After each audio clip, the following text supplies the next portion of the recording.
After docking at the pier in Koh Samui, a whole cavalry of minivans were already waiting in the parking lot to take travelers to their designated hotels.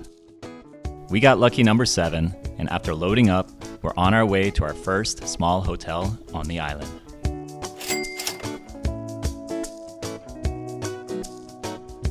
Koh Samui is the largest island in the Gulf of Thailand and probably one catered the most to international tourism. It's got a huge number of resorts and is also regarded as having some of the most beautiful beaches in Thailand. It even has its own airport to make traveling even more accessible for tourists. The Chaweng district has seen development grow year after year, with lavish resorts popping up all across, with beach access to the famed Chaweng Beach.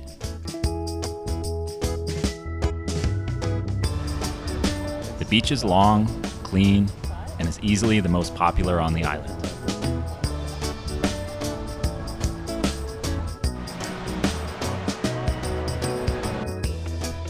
About 30 minutes south lies Lamai Beach.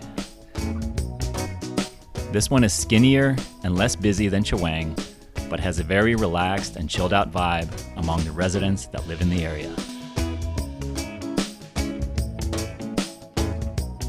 It's definitely one that I gravitated towards more, but I give credit to both beaches in the long run. As far as nightlife, Chaweng is much more animated and busier than Lamai and can get congested on any given night. Lamai, however, still maintains its relatively relaxed atmosphere and laid-back attitude with small beachside bars and restaurants catered to all travelers. I made sure to pay a visit to the coveted Grandfather and Grandmother Rocks, which are conveniently located on the southernmost point of Lamai Beach. At first, it just seems like your everyday pile of granite rock formations, but there is a tragic fable that accompanies this area as well. The reason it's also popular is the rocks resemble obviously something else.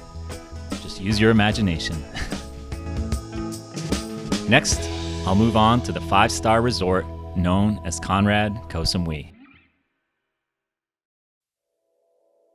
The Conrad is located on a lush hillside in the secluded southwestern tip of Koh Samui. Opened in September of 2011, this 25-acre property offers private, luxurious villas overlooking the Gulf of Thailand. Along with an infinity pool, the villas provide exceptional interior amenities and a breakfast buffet. Our journey to the hotel began with a 45-minute taxi ride from Chaweng.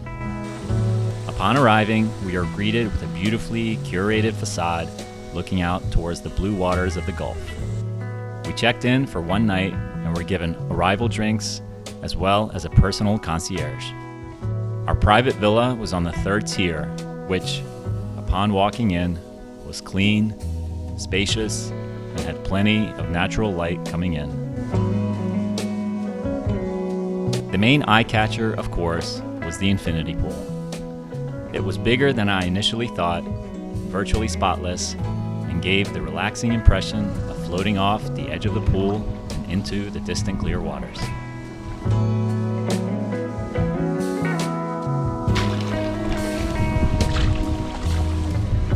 The room also featured a soaking tub that also faced the vast open water. A glass walk-in shower and western toilet were also located towards the back of the villa. Something that caught my eye was the inclusion of a pillow menu where you can choose from 13 or so different types of pillows delivered to the room for a personalized level of restful sleep.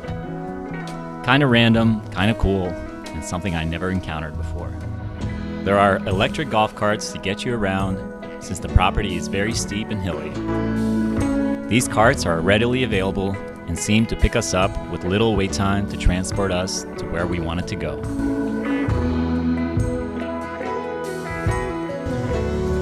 On the lower tiers is where you will find a larger public infinity pool, and we were pretty lucky to have it mostly to ourselves. There are several shaded cabanas to enjoy a cold one, a small beach comprised of mostly sand and rock, and even a wedding venue. The pier is pretty cool, and it's where boats take guests out on the water. Back on the beach side, there are kayaks to rent as well, but we decided just to admire the view from an enclosed lounge area near the restaurant. I was also impressed with the large air-conditioned fitness center nearby with well-maintained equipment, as well as the sauna, which was strangely on the opposite side of the property, but neatly tucked away to offer massage packages and steam rooms with a pretty epic view. And speaking of epic views, dramatic sunsets are always guaranteed since the entire property faces directly due west. The next morning, we arrived to a surprisingly large and varied breakfast buffet with indoor and outdoor seating. There were options for vegetarian and non-vegetarian, and honestly, everything tasted fresh and delicious from beginning to end. We spent the rest of the morning soaking in the rays and then saying a heartfelt goodbye to our beloved Paradise Villa. I don't normally stay at 5-star hotels, but since we were in Koh Samui after all, and this resort has always intrigued me, I decided to give it a go. It was a rejuvenating and memorable experience, to say the least, and I hope to come back to it again in the near future. So, what are my honest thoughts on reserving a night at this property, and was it worth all the money? I've written out my pros and cons, but see if you agree with me. We were picked up by our friendly cart driver and driven back up towards the main lobby. A taxi was already waiting for us to take us to the pier,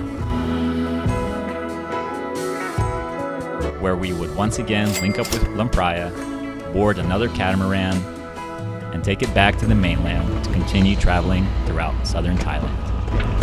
Oh, sorry, but there's like pee in here.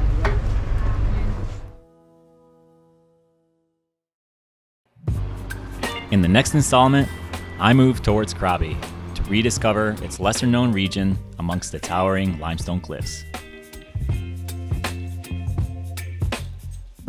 as well as take a trip to the underrated Phang Nga Bay that's rich in mangrove forests, fishing villages, and stunning views. Baby, you give me ice and fire.